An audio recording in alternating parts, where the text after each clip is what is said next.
I drove the silver Jeep down Oak Hollow Road in Elmwood, Kansas. After a month of working in Tokyo, the gravel crunching under the tires sounded different today, like an ominous warning. I rounded the final bend, and the sight that greeted me left me frozen. The family farm, once a vast expanse of golden wheat fields, no longer belonged to me. A towering 3-story hotel now stood on that cherished land, its glass doors glinting like thousands of eyes watching me. I slammed on the brakes, hands gripping the steering wheel until my knuckles turned white, breath coming in short gasps. What's happening? I asked myself, mind reeling. Before diving into the story, comment where you're watching from, and don't forget to subscribe so you never miss the latest video. I pulled the Jeep to the side, eyes locked on the massive concrete structure before me. Where wheat once swayed in the breeze, there was now neatly trimmed grass, a gleaming parking lot, and garish orange construction fencing. Workers in hard hats moved about, like busy ants, the roar of machinery drowning out Elmwood's natural stillness. I stepped out of the Jeep, boots hitting the soil that had belonged to my family for 4 generations. I looked around, searching for traces of the old field, but it was all gone. I was only away for a month, I muttered, feeling like the ground beneath me had been stolen. A worker named Jake approached, clipboard in hand, voice hesitant. Can I help you? I straightened, eyes sharp but voice calm.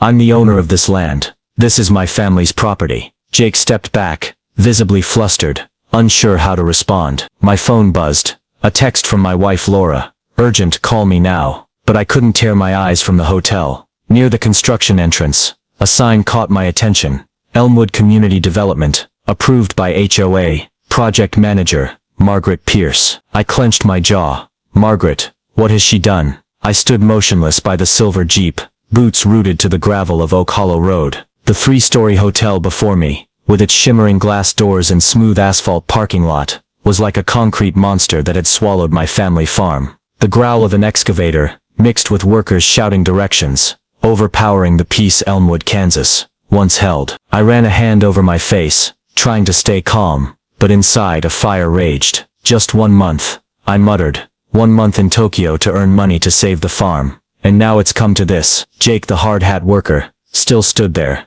clutching his clipboard, eyes darting as if avoiding mine. You're the landowner? He asked, voice shaky, clearly unprepared for this. I nodded, tone firm. That's right. This land has been in my family since my grandfather's time. Jake took a step back, stammering, I just work here. You'd need to talk to the manager, or someone at the HOA. I waved him off, cutting in HOA. You mean Margaret Pierce? Jake nodded hesitantly, then turned away, as if afraid speaking more would get him in trouble. I turned back to the hotel, eyes narrowing as I read the sign again. Elmwood Community Development, approved by HOA, project manager, Margaret Pierce. Margaret. Her name hit me like a knife to the memory. The HOA president, always sending letters complaining about my crooked fences, or overgrown weeds around the farm. She'd once stood in front of my house, hands on hips, voice dripping with superiority. This land needs improvements to match modern Elmwood. I gritted my teeth. Improvement. This is theft. Plain and simple. My phone buzzed again. I pulled it out, seeing another text from Laura. Urgent. Call me now. I dialed, heart pounding. Laura picked up instantly. Voice panicked. You're back? Have you seen the hotel? I don't know what's happening, I replied, trying to keep my tone steady. I'm standing in front of it now. Do you know anything? I was gone for a month. How did this happen? Laura sighed. I'm not sure. I thought all the paperwork was solid before you left. But last week, I saw trucks bringing materials and they started building. I tried calling, but you were in meetings. I cut in, Margaret Pierce is behind this. I just saw her name on the sign. Laura went quiet for a moment, then said, she's always wanted our land, but building a hotel in a month, something's off. I nodded, though she couldn't see. I think so too. Too fast. Too calculated. I glanced around, watching the workers carry on as if nothing was wrong. But to me, every shovel strike, every slab of concrete, was a stab at my family's legacy. I hung up, eyes glued to the hotel. Margaret couldn't have done this alone. Not this fast without help. Who was backing her? The local government? A big company? Doubt surged like a wave. I told myself, this isn't just land. This is a fight. I stepped closer to the fence, boots crunching the once fertile soil now reduced to gravel. Margaret, I whispered, you picked the wrong person to mess with. I stood still by the orange fence, boots fixed to the gravel-strewn Oak Hollow Road. The three-story hotel loomed ahead like a declaration of war, its glass doors reflecting the fading sunlight of Elmwood, Kansas. The excavator's rumble quieted as workers took a break, but my mind still spun. I closed my eyes, took a deep breath, trying to push down the rising anger. 1 month, I muttered. Just 1 month, and it's come to this. But when I opened my eyes, reality hadn't changed. My family farm was gone, replaced by Margaret Pierce's concrete heap. I slid into the Jeep's driver's seat, hands on the wheel but not starting the engine. Images of golden wheat fields flooded back, like an old film reel in my mind. I remembered summer afternoons with Grandpa Henry Carter, who bought this land in 1920. Henry, with his calloused hands and kind smile, used to walk me across the farm, pointing at every furrow. "This land is our blood," he'd say, voice deep and warm. "4 generations have sweated here. Your great-grandfather, me, your dad, and now you. Don't let anyone take it." I was just a 10-year-old kid then, not fully grasping it, but his steady gaze stuck with me. The memory shifted to more recent days. Before Tokyo, the farm was drowning in debt, failed crops, plummeting wheat prices. Me, a consulting engineer, took a big contract in Japan to pay it off. Laura and I had checked every document, locked down every legal loophole, or so we thought. "We'll get through this, Laura," I told her the night before my flight. She smiled,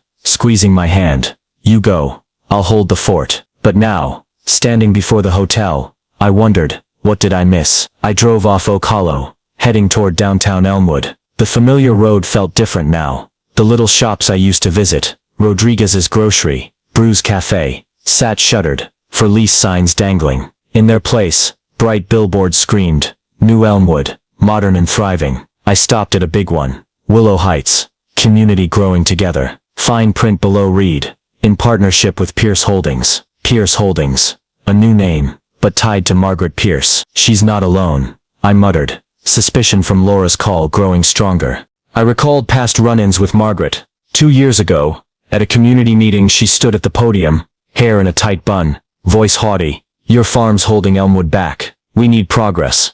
I'd smirked then, thinking it was empty talk. But now, staring at the hotel, I realized it wasn't a threat. It was a plan. Margaret had always wanted my land, not just because it was outdated, but for its prime spot near the new highway. She waited for me to leave, I told myself, hands tightening. Determination flared in me like a flame. This wasn't just land. It was my family's legacy, Henry's sweat, the promise I made to my dad on his deathbed. "I'll keep the farm, Dad. Rest easy." I turned the Jeep toward home, where Laura and our daughter Sophie waited. On the drive I whispered, "Margaret, you think you've won?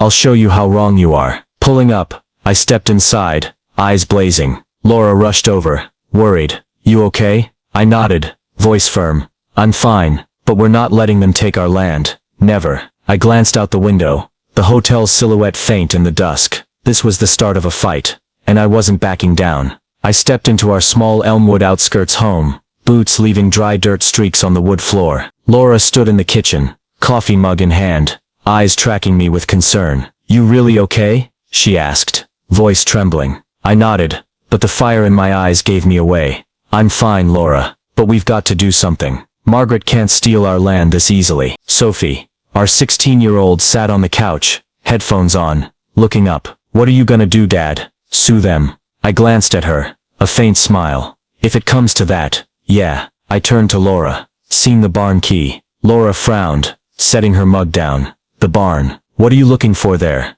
I didn't answer right away, heading to the shelf by the door, rummaging until I found the old rusty key. "Grandpa Henry kept papers in there," I said, voice low. "If there's a clue to get our land back, it's there." I left the house, crossing the backyard as dusk cast long shadows over the weeds. The old barn loomed ahead, faded shingles, weathered wood worn by time. It used to be where Grandpa fixed tractors, where I played as a kid. I slid the key into the stiff lock, pushing the door open.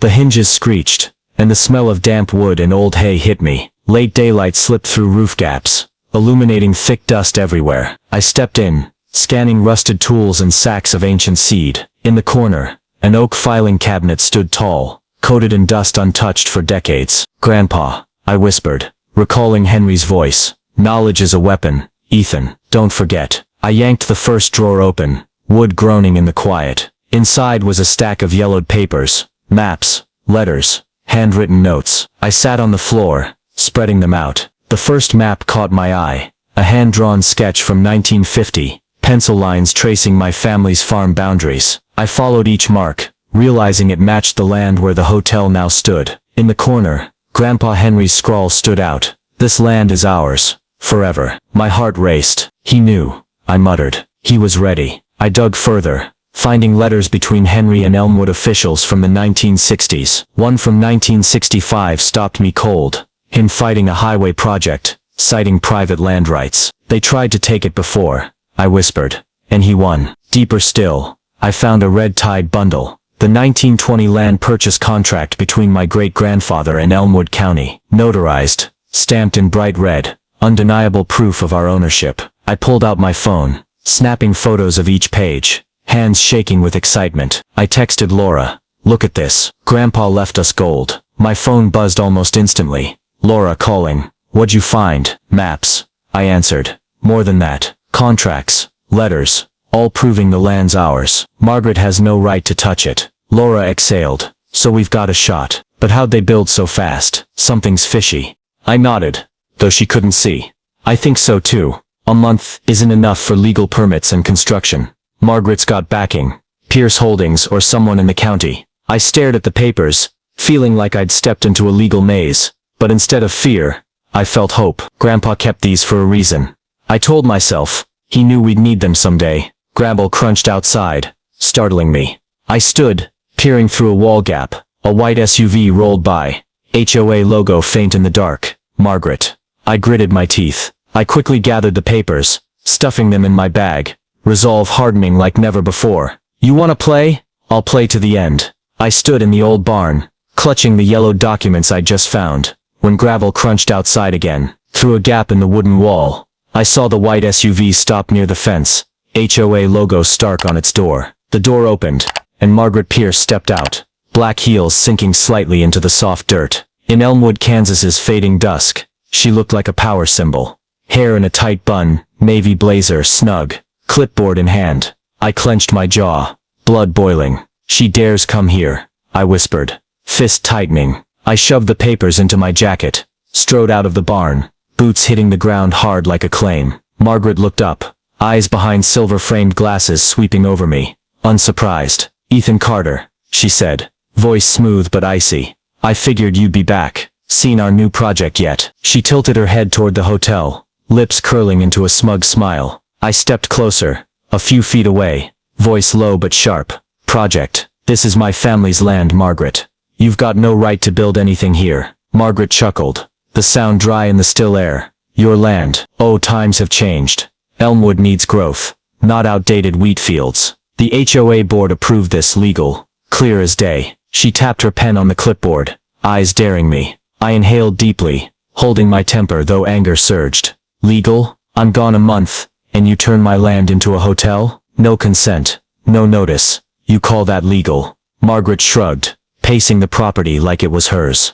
"We sent notices by mail. Maybe you were too busy in Tokyo to read them. Per community rules, underutilized land can be repurposed for development." She stopped, facing me, smile colder. "This is progress. You should thank me for elevating Elmwood." I gave a harsh laugh, scorn unhidden. "Thank you, for stealing my family's land of 4 generations. You think I'll let this slide?" Margaret's brow twitched, her confidence flickering for a split second. "Watch your words. I've got papers, board signatures. You can't change facts." I stepped forward, eyes locked on hers. "Papers? I've got papers too, Margaret. A 1920 contract, 1950 maps, all proving this land's mine. You built that hotel with no legal right."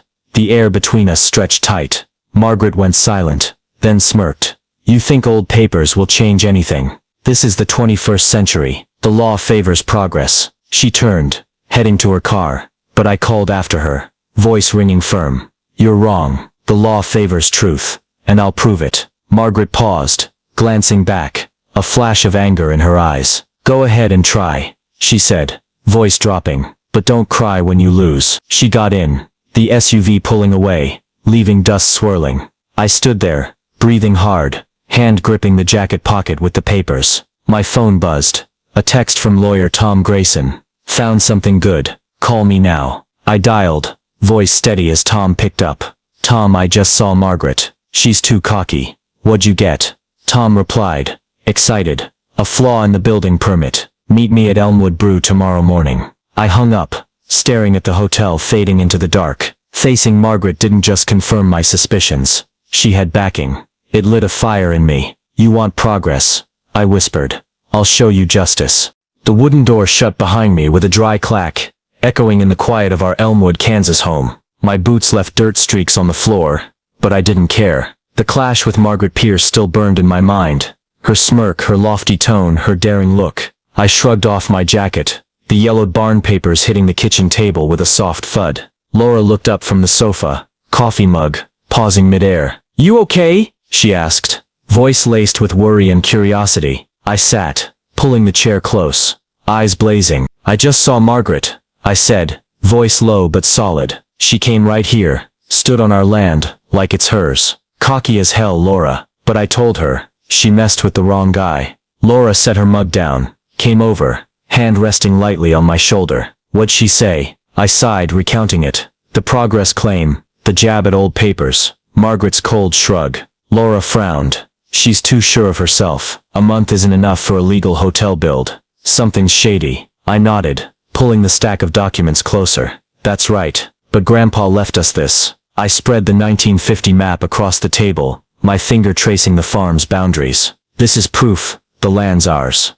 The 1920 contract, letters with the county, all here. Laura, a former local journalist before stepping back to raise Sophie, leaned in, her eyes lighting up. This notarized signature, no one can dispute it, she said, flipping to a 1975 letter. Look at this, Ethan. Henry refused to sell to a development company. He wrote, this land is legacy, not merchandise. He knew this day would come. Light footsteps echoed from the stairs. Sophie, still wearing headphones, stepped into the kitchen, her high ponytail a mess. What's got you guys so worked up? She asked, a hint of annoyance in her tone. I turned to my daughter, offering a faint smile. Sophie, sit down, we need to talk. She shrugged, pulling out a chair, but her eyes stayed glued to her phone. It's about the hotel, right? You gonna sue them? Everyone at school's buzzing about it. I took a deep breath, voice serious. Yeah, but it's not just about suing, Sophie. This is our family's land. Grandpa's, great-grandpa's. They've got no right to take it. Sophie cut in, her voice rising. But if you sue, everyone'll hate me. My friends say the hotel's gonna bring jobs, make Elmwood cooler. I don't want to be the outcast. Laura rested a hand on Sophie's shoulder, gentle. Honey, not everyone feels that way. And we're not doing this to hurt anyone. We're protecting what's ours. I looked at Sophie, recalling Grandpa Henry's words. This land is our blood. I spoke slowly. Sophie, you remember Grandpa telling stories about great-grandpa buying this land. In 1920, he worked himself to the bone to keep it. Grandpa once beat a company trying to snatch it. Now it's my turn. If I don't fight, what'll you tell your kids someday? Sophie went quiet, her gaze wavering. Finally she sighed. I get it. But what if we lose? I smiled. For the first time that day, we won't. Not with these. I pointed to the papers. Laura stood, grabbing her laptop from the living room. If Henry left evidence,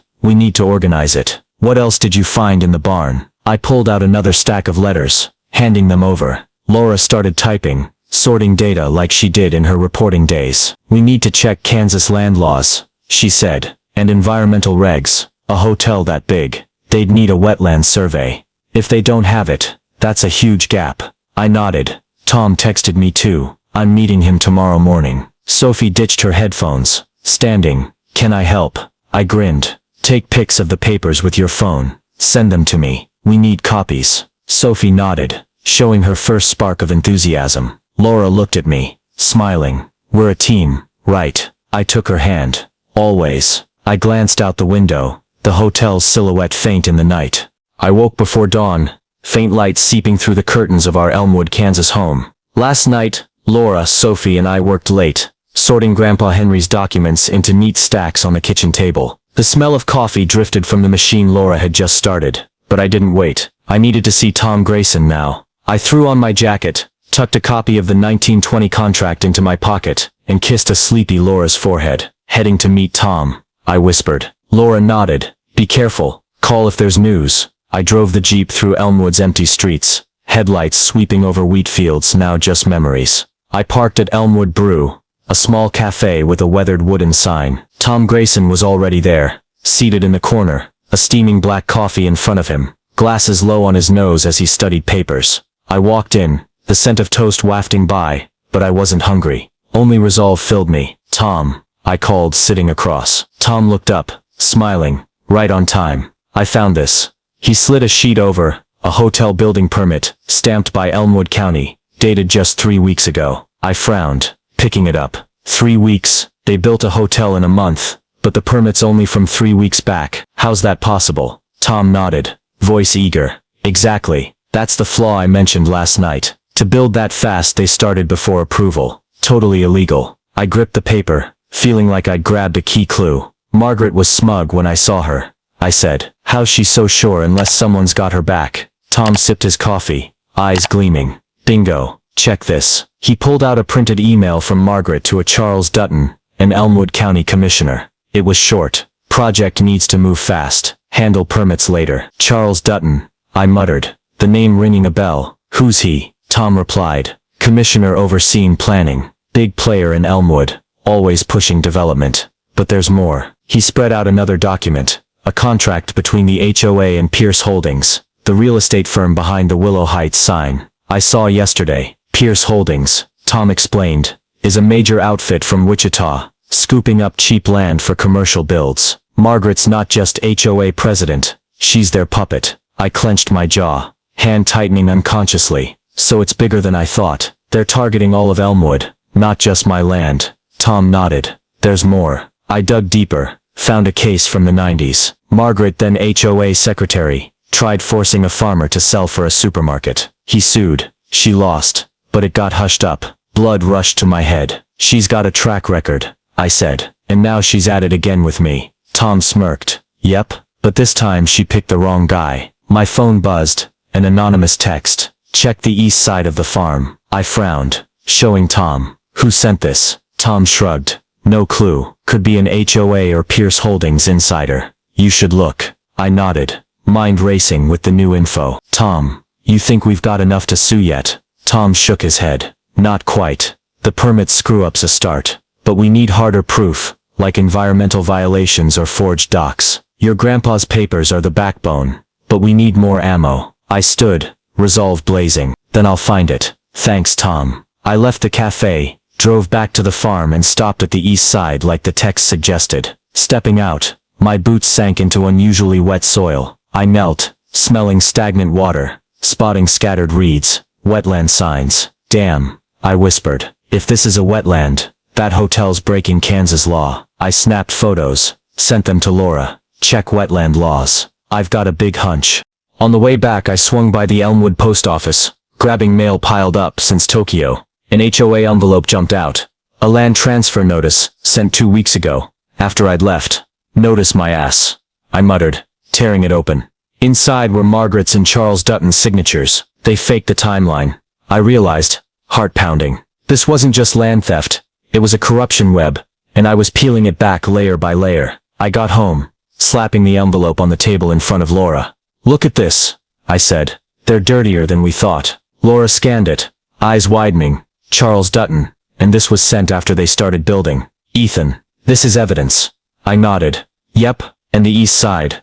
I think it's a wetland. If I'm right, they're done. Sophie walked in, asking, did you guys win yet? I smiled. Not yet, kid, but we're getting closer. I gripped the HOA envelope tight, eyes locked on the land transfer line signed by Margaret Pierce and Charles Dutton. Morning light streamed through the Jeep's windshield, highlighting the scrawled ink on the 1920 contract copy I carried. After meeting Tom and spotting wetland signs on the east side, I knew it was time to bring this fight into the open. Laura stepped out of the house, laptop in hand, voice firm. I found Kansas wetland laws. If you're right, they've screwed up big. I nodded. Good. There's a community meeting tonight. I'm bringing all the evidence there. The Elmwood Community Center sat at the end of Main Street, an old red brick building with wooden chairs packed tight. I walked in, arms full of documents, Laura and Sophie behind me. The air was thick, murmurs rippling through the crowd. Farmers, shop owners, even hotel project workers. Margaret Pierce sat at the head of a long table, navy blazer,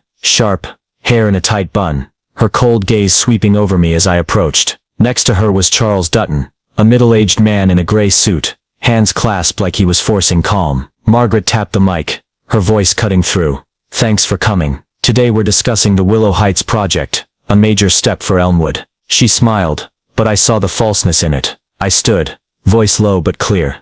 I'd like to talk about that project. Specifically, the hotel built on my family's land. Murmurs spread, heads turning my way. Margaret's brow furrowed, but she stayed composed. This isn't the place for personal disputes. The project's board approved. I raised a hand, cutting in approved. I'm gone a month. In Tokyo. Come back to my land as a hotel. No notice, no consent. This has been my family since 1920. I slapped the contract on the table, voice hardening. Here's proof. Notarized. Legal. You had no right to touch it. The crowd buzzed, some whispering. 1920. Margaret smirked. What's with the old papers? Elmwood needs growth, not nostalgia. The board decided for the common good. I pulled out the 1950 map, spreading it for all to see. This is my farm's boundary, matching the contract. And this, I pointed to east side photos, is a wetland. Kansas law bans building there without an environmental survey. Do you have one? Charles shifted in his seat, but Margaret shot back. We have all required permits. You're blowing this out of proportion. I held up the HOA envelope. Permits. This notice came 2 weeks after I left, but the hotel was already going up. That's timeline fraud. Margaret. The room's tension snapped tight. Helen Ortiz, an elderly farmer neighbor, stood, voice shaky. Margaret tried forcing me to sell 10 years ago, said community development, but I lost everything. Ethan's right. Something's off. Scattered applause broke out, heads nodding. Margaret slammed the table. Helen, don't drag up old news. And you, this is obstructing progress. Willow Heights brings jobs, money to Elmwood. I locked eyes with her. Progress, or land theft for Pierce Holdings. I know you're tied to them, Margaret. And Charles Dutton. He signed permits after construction started. Charles jumped up, baseless accusations. I work for Elmwood, but his voice faltered. Boos rising from the crowd. A young guy in a worker's shirt spoke. If the wetland's real, why weren't we told? I don't want to break the law. Margaret paled but held firm. You've got no solid proof. Just talk. I smiled coldly. Not yet, but I will. And you won't be laughing then. I faced the crowd. Who here's been pressured by the HOA? Speak up. A few hands rose timidly. Murmurs growing louder. Margaret banged the mic. Meeting's over. She stood yanking Charles out, but her glare at me burned with fury. I sat, Laura squeezing my hand. You did great, Sophie whispered. Dad, you're badass. I scanned the room, seeing doubt ripple through the crowd. Leaving the Elmwood Community Center, adrenaline still pumped through me after the heated clash with Margaret Pierce. Dim streetlights, lit Main Street, the crowd's murmurs fading into the dark. Laura held my hand, voice soft but steady. You shook them up. Margaret didn't expect you to go public like that. Sophie, walking beside, grinned. I saw her go pale when you hit the wetland part. So cool. I nodded, but my mind was on the east side, the anonymous tip I hadn't fully explored. If it's really a wetland, I said, we can turn this around. Next morning, I woke early, pulling on a thick jacket and waterproof boots. Laura stepped into the kitchen, seeing me gear up. Where you off to? I answered, tone firm. East side. I need to confirm it before meeting Tom again. Laura nodded, handing me hot coffee. Be careful. Call if you need me. I kissed her forehead, then drove the Jeep down Oak Hollow Road toward the farm's eastern edge. Now behind the hotel. I parked, stepped out, the morning chill biting through my clothes. The ground squished underfoot, unusually wet, my boots sinking a few inches. I knelt, catching the faint smell of standing water mixed with the scent of scattered reeds. Wetland, I muttered, heart racing. I snapped photos, muddy patches, telltale plants like sedges and cattails, then sent them to Laura. You were right. It's a wetland. Dig deeper into the laws. I stood, eyeing the hotel not far off, its gray concrete pillars jarring against the natural landscape. They can't build here without a survey, I whispered. This is the key. I returned to the barn, determined to dig deeper into Grandpa Henry's documents. I yanked open the wooden cabinet drawer, flipping through stacks of yellowed papers, hoping for more clues. A small worn leather notebook fell to the floor. I picked it up, opened it. Henry's handwriting stared back. dense with notes about the farm. A page in the middle stopped me cold. 1952. East side checked. Wetland confirmed by J. Miller, Elmwood County Surveyor. Report sent to Kansas State. I read aloud. Wetland. Confirmed. I turned the page, finding a copy of the report attached. Official paperwork. County stamped, listing the east side as a protected ecological area. Grandpa knew, I whispered, hands trembling. Henry didn't just keep ownership records. He documented environmental proof to safeguard this land. I flipped further, finding a handwritten note. If they come, use this. The law doesn't forgive wetland destroyers. It felt like he was speaking to me across decades. I snapped photos of the report, sent them to Laura. Grandpa left us pure gold. Call Tom. We need an expert. Laura called back instantly. Voice buzzing. Ethan. I checked. Kansas and federal law ban building on wetlands, without Environmental Protection Agency approval. If they don't have it, that hotel's illegal. I nodded. And Grandpa's 1952 report proves this land's been recognized as a wetland for ages. Margaret can't deny it. Laura added, Tom's reaching out to Lisa, an environmental expert from the University of Kansas. She'll help us. That afternoon, I met Tom and Lisa at Elmwood Brew. Lisa, a petite woman with short hair, spread satellite images across the table. I cross-checked state data, she said, pointing to the east side. This is a Category 2 wetland, not huge, but enough to require a pre-construction survey. If the HOA skipped it, they're breaking federal law. I handed her the 1952 report. Does this help? Lisa scanned it, eyes lighting up. Perfect. This historical document is undeniable proof. I'll draft an official report. Tom sipped his coffee, grinning. With this, we can demand the hotel's demolition. Wetland violations carry hefty fines, hundreds of thousands, even criminal charges if intentional. I nodded, but pressed, Margaret will fight back. She's got Charles Dutton and Pierce Holdings. We need to be airtight. Lisa replied. I'll pull groundwater data from the state. If the hotel's polluting, like it likely is with concrete foundations, they're out of moves. I got home, placing the 1952 report on the table before Laura and Sophie. Grandpa left us this shield, I said. Sophie picked it up. Grandpa's so cool. But if we win, what happens to the hotel? I looked out the window, the hotel's silhouette faint in the dusk. It'll come down, and we'll take our land back. Laura squeezed my hand. We're close, Ethan. I nodded, but stayed wary. Margaret wasn't one to give up easily. That night, my phone buzzed, an anonymous text. Watch out, she knows you're onto the wetland. I frowned, showing Laura, who sent this? She asked. I shook my head. No idea, but it means Margaret's rattled. Good, let her sweat. I hugged Laura and Sophie, feeling like we were on the edge of victory, but also a bigger fight. At the kitchen table in our Elmwood home, the yellow lamplight glowed over Grandpa Henry's old documents. After confirming the east side as a wetland, and getting that anonymous warning about Margaret Pierce, I knew time was running out. Laura sat across, laptop open, typing fast notes on Kansas wetland laws. Sophie, phone in hand, snapped photos of each 1952 report page for backup. The air was tense, but charged with resolve. My family was gearing up for the biggest legal battle yet. I looked at Laura. What'd Lisa say when you called? Laura glanced up, eyes bright. She's drafting an environmental report based on state data and Grandpa's docs. If the hotel's polluting groundwater, which Lisa suspects, it's a knockout blow. I nodded, flipping the 1920 contract. Good. Tom says we need overwhelming evidence, so Margaret can't flip it. I'm meeting him today. Sophie chimed in. Can I live stream it? People online are curious about this. I smiled. Sure, but be careful. Don't show all our cards. That morning, I drove to Tom Grayson's small office in downtown Elmwood. Tom sat behind his desk, papers scattered, a cold coffee mug nearby. Ethan, he greeted, pushing up his glasses. Lisa sent a preliminary report. The east side wetlands, a protected Category 2, and the hotel had no environmental survey before building. Clear violation. I set the 1920 contract and 1952 report on his desk.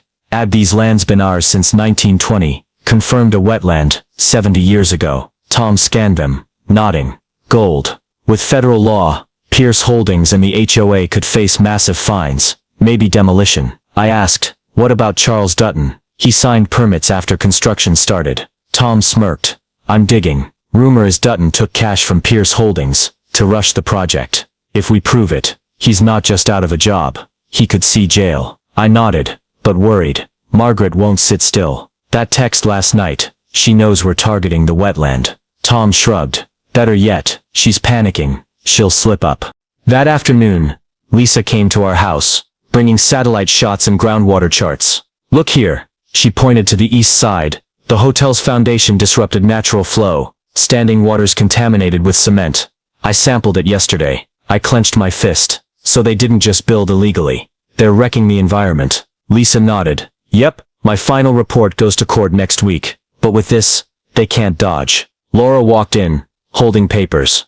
I contacted a Kansas environmental group. They want to back us. If we win, this could change how HOAs operate here. I smiled. The community's stirring too. After the meeting, Helen Ortiz called. Said some folks want to stand up. Sophie added. I posted hotel pics online. Got hundreds of supportive comments. I looked at her. Nice work, but stay safe. Margaret might play dirty. That night my family huddled again. I spread the 1950 map.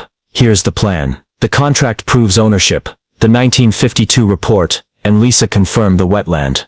The forged HOA letter exposes Margaret's moves. Laura nodded. Tom filed the lawsuit. Preliminary hearings next Wednesday. Sophie asked. If we win, will the land go back to normal? I replied. Yeah, kid. And we'll replant wheat.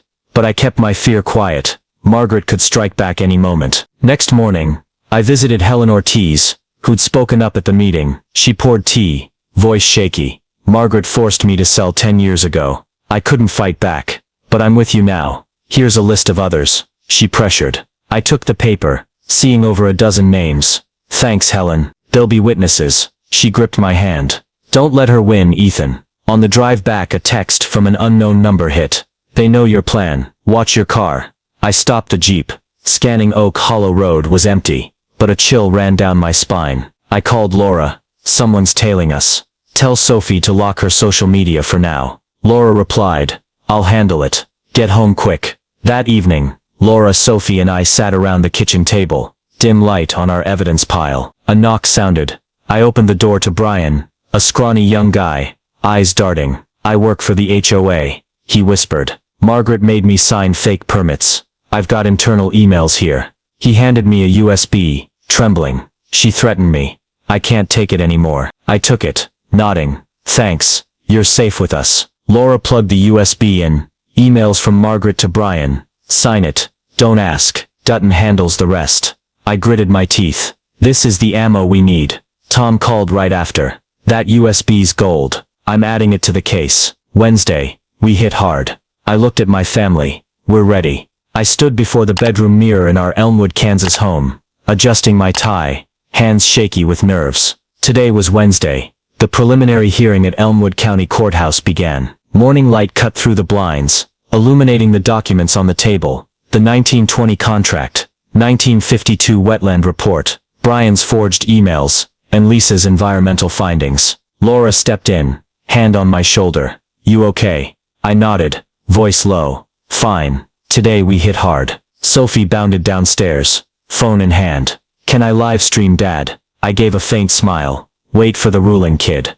I drove the Jeep to the courthouse. Laura and Sophie in back, the air heavy but hopeful. The Elmwood County Courthouse, an old red brick building, was packed inside. Farmers, residents, a few local reporters. I entered the courtroom, briefcase in hand. Tom Grayson beside me in a crisp navy suit. Margaret Pierce sat at the defense table, black blazer snug, her icy stare fixed on me. Charles Dutton beside her, pale, hands clasped tight. Judge Clara Bennett, a stern middle-aged woman, banged her gavel. Court is in session. Case of Ethan Carter versus Elmwood HOA.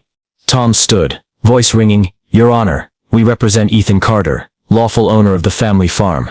The HOA, led by Margaret Pierce, built an illegal hotel on his land, violating property rights and environmental laws. He placed the 1920 contract on the table. This proves the land's been his family's since 1920, legally notarized. Victor Klein, Margaret's lawyer, Rose, voice smooth.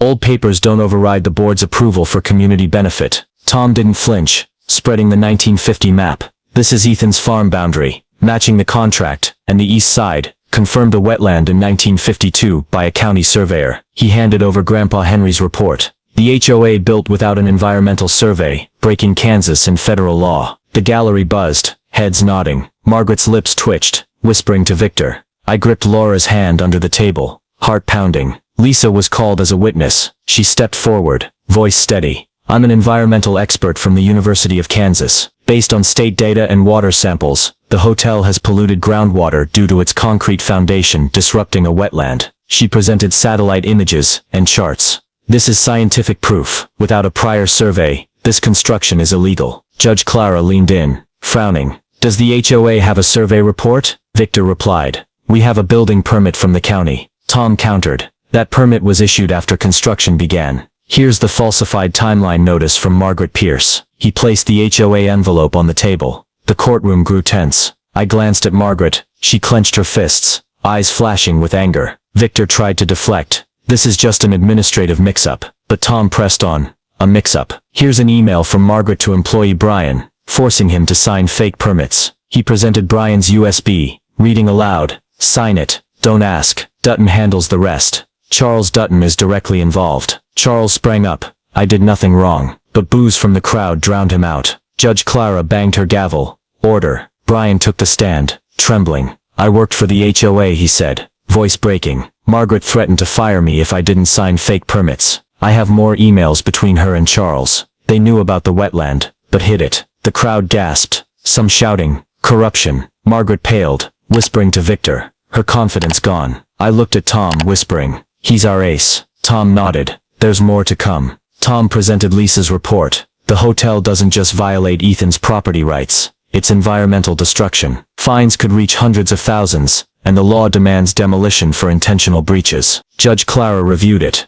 asking Margaret, how does the defense explain the wetland? Victor said, we didn't know it was a wetland. Lisa shot back. The 1952 Elmwood County report recognized it. They can't not know. Margaret bowed her head, silent for the first time. I stood, permitted to speak. Your Honor, this isn't just my land. It's a 4-generation legacy. The HOA didn't just steal it. They deceived the community, ruined the environment for Pierce Holdings' profit. My voice rang out, the crowd erupting in applause. A reporter raised a camera, Sophie whispering to Laura, Dad's so cool. Judge Clara banged her gavel. Enough. I'll review the evidence. Court recesses until Friday. I left the courtroom, Laura hugging me. You did it. Tom clapped my shoulder. It's just the prelim, but we're ahead. Brian was the turning point. I nodded, but my eyes fixed on Margaret. She stood, whispering to Charles, her gaze burning with rage. In the hall, Helen Ortiz grabbed my hand. You did great. We're behind you. Another man added.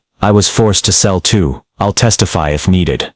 Back at the Jeep, Sophie live-streamed briefly. Court was explosive. My dad just took on the HOA. I laughed. Turn it off, kid. It's not over. My phone buzzed. An anonymous text. Watch out tonight. I frowned, showing Laura. They're not done, I said. Laura squeezed my hand. Neither are we. Inside our Elmwood, Kansas home, faint moonlight slipped through the window, casting shadows on the kitchen table where my family sat. Laura and I reread the latest anonymous text. Watch out tonight. After Wednesday's preliminary hearing, the mood was a mix of elation and tension. Sophie had locked her live stream at my request, but whispered, people online are going nuts over this, Dad. I nodded, my eyes on the evidence pile. The 1920 contract, 1952 wetland report, Brian's forged emails. Friday was the main hearing, and I knew Margaret Pierce would throw her final punch. That night, barking dogs outside jolted me awake. I went to the door, peering through the glass. A dark figure darted past the fence, then vanished. Laura approached, worried. Who was that? I shook my head. Not sure. Maybe Margaret's people. I double-locked the door, but sleep evaded me. The next morning, I drove to the Elmwood County Courthouse, hands gripping the wheel, resolve blazing. Laura and Sophie sat behind, silent. We all knew today decided it all. The courtroom was packed tighter than the prelim, murmurs rippling as I entered with Tom Grayson. Margaret sat at the defense table, her red blazer striking, eyes sharp but lacking her old swagger. Charles Dutton beside her, haggard, hands trembling. Judge Clara Bennett banged her gavel, voice stern. Court resumes. I've reviewed preliminary evidence. Today, both sides present final arguments. Tom rose, voice booming. Your Honor, we've proven the HOA violated Ethan Carter's property rights and federal environmental laws. Tom placed the 1920 contract down, This land's been Ethan's family's since 1920, legally notarized. He spread the 1950 map.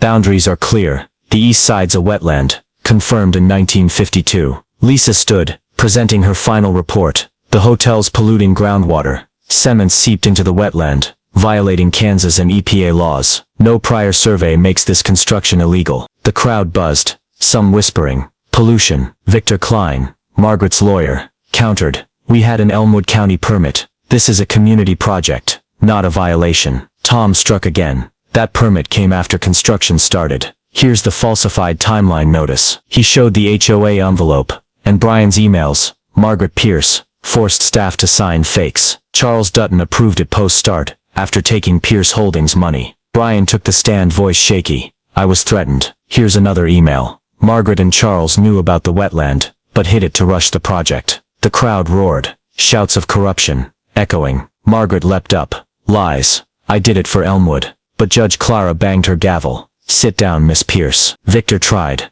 Brian's a disgruntled employee. Unreliable. Tom fired back. What about this email? It's got Margaret's digital signature. He presented more from the USB. Emails between Margaret and Charles. Wetland. Doesn't matter. Pierce Holdings will cover fines if it leaks. Charles paled, stammering. I didn't. But no one listened. I was called to the stand. I stood tall, voice low. Your Honor, this isn't just my land. It's a 4-generation legacy. My grandfather Henry protected it since 1952. Margaret didn't just steal it. She deceived our community, wrecked the environment for Pierce Holdings' gain. I pointed to the crowd. Ask Helen Ortiz. Ask those forced to sell. This is the truth. Applause thundered, some yelling. That's right. Margaret bowed her head, hands gripping her chair.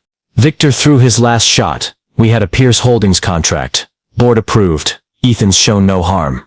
But Tom was ready. He placed Lisa's groundwater report down. This pollution is harm. Elmwood's clean water's at risk. EPA law demands demolition for intentional violations. Judge Clara reviewed, asking, defense rebuttal. Margaret whispered to Victor, but he shook his head. They were out of moves. After an hour's deliberation, Clara returned, banging her gavel. I've decided. The 1920 contract confirms Ethan Carter's ownership. The 1952 report and environmental data prove wetland violations. Forged emails and groundwater pollution show intentional misconduct by the HOA, Margaret Pierce, and Charles Dutton. I order the hotel be demolished within 60 days. The HOA pay Ethan damages, and the case be referred for criminal investigation. The crowd erupted, applause drowning the gavel. I hugged Laura, tears streaming. We did it, Sophie shouted. Dad's the best. Tom clapped my shoulder. This ruling's historic. Margaret stood, face ashen, eyes blazing hate at me before storming out with Charles, who nearly collapsed. In the hall, Helen Ortiz grabbed my hand. You're Elmwood's pride. A reporter rushed up. Thoughts on the win? I said, it's not just a win. It's justice. I stepped to the Jeep, crowd surrounding, clapping. I looked at Laura. Grandpa'd be proud. But as I opened the door, a note fell out. It's not over. I frowned, showing Tom. He said Margaret might appeal, but with this evidence, she's got no shot. It's a dying gasp. I nodded, but stayed vigilant. The trial had peaked. The hotel would fall. The land would return. But I knew Margaret wouldn't surrender easily. I held Laura and Sophie's hands. Let's go home. We've got work ahead. I stood on Oak Hollow Road, morning sun bathing my family's old farm in Elmwood, Kansas. Excavators roared again, but not to build, to tear down. The 3-story hotel, with its gray concrete pillars that once haunted me, crumbled under the machines. After Friday's ruling at Elmwood County Courthouse, demolition started the next week, and I couldn't look away. Laura stood beside me, gripping my hand. We did it, Ethan. Sophie, phone in hand, live streamed. Hotel's gone. #Save Carter Farm wins big. Judge Clara Bennett's ruling didn't just return my land. It shook Elmwood. Margaret Pierce and Charles Dutton faced criminal probes for forgery and environmental breaches. Kansas newspapers blared. Farmer beats HOA corruption, making me an unexpected symbol. Pierce Holdings, the project's backer, pulled out of Elmwood after facing millions in potential EPA fines. I watched the rubble, feeling the land breathe again, slowly reclaiming Grandpa Henry's wheat fields. The next week, Laura, Sophie, and I began restoring the farm. I drove the old tractor from the barn, plowing the east side, where the wetlands still bore cement scars. Lisa came to help, bringing native seeds to rebuild the ecosystem. It'll take time, she said, but this land will heal. I nodded, sweating under the sun. As long as it's back. Sophie planted reeds, grinning. This beats live streaming. Laura tracked HOA damages, enough to clear debts and buy new wheat seed. Elmwood's community shifted too. Helen Ortiz led residents once pressured by Margaret to sell, demanding a new HOA board election. At a public meeting in the community center, I was asked to speak. I took the podium, voice low. We won not just for my land, but for Elmwood. Don't let anyone steal what's ours again. Applause thundered, and for the first time, I saw hope in the crowd's eyes. A new board was elected, pledging transparency and resident rights. Word of the victory spread. Lawyers from Wichita contacted me, offering to help other farmers fight similar land grabs. Laura, tapping her journalism roots, began a series on the case for the local paper. This is a start, she told me. We might change Kansas land laws. I laughed. Grandpa's love. That Sophie, now hooked on law over social media, declared, I'm studying law, Dad. No one'll do this to us again. One afternoon I stood in the freshly plowed field, wheat seeds in hand. I recalled Grandpa Henry's words. This land is our blood. I scattered the seeds, feeling 4 generations reconnect. Laura approached, hugging me from behind. It's beautiful again. I nodded, gazing ahead. More than before. It's truly ours now. Birds chirped from the wetland, the first sign of life returning. But not everything was calm. Margaret, though under investigation, was out on bail, and vanished from Elmwood. Charles Dutton resigned, but rumors said he was cutting a deal with police to lighten his sentence. I got a letter from Pierce Holdings lawyers, threatening an appeal, but Tom Grayson called, don't sweat it. With our evidence, they can't win. It's their last flail. I nodded, but stayed cautious, that it's not over. Note from the trial still lingered. That weekend, the community held a planting day at my farm. Helen brought tea. Witnesses brought seeds as gifts. A man said, you inspired us. Now we know how to fight. I smiled. Together nothing stops us. As the sun set, I stood amid sprouting plants, feeling the land revive beneath my feet. Back home, I placed the 1950 map on the shelf, no longer a weapon, but a keepsake. I looked at Laura and Sophie. We didn't just reclaim the land, we reclaimed Elmwood. The victory wasn't mine alone. It was a shift for the community, a new beginning from the hotel's ruins. I stood amid the freshly seeded wheat field on our family farm in Elmwood, Kansas. Early spring sun shining through tender green shoots. A breeze rustled the east side wetland, carrying sounds of life, birds singing, reeds swaying. The hotel that once haunted me was gone, leaving only scattered concrete bits, traces of a faded nightmare. Laura approached, water jug in hand, smiling. It's like a painting, Ethan. I nodded, wiping sweat from my brow. Like Grandpa Henry's days, but now it's ours. Sophie ran up from the barn, boots muddy, clutching a thick law book. I just read about Kansas land laws, she said, excited. If I finish this, I can protect the farm from another Margaret. I laughed, clapping her shoulder. Good job, Grandpa'd be proud. Sophie no longer glued to her phone. The legal win had changed her, turning social media passion into a drive to study law and carry on our legacy. Laura sat beside me on an old log, gazing at the field. The environmental group called this morning. They want to work with Lisa to turn the wetland into a small preserve.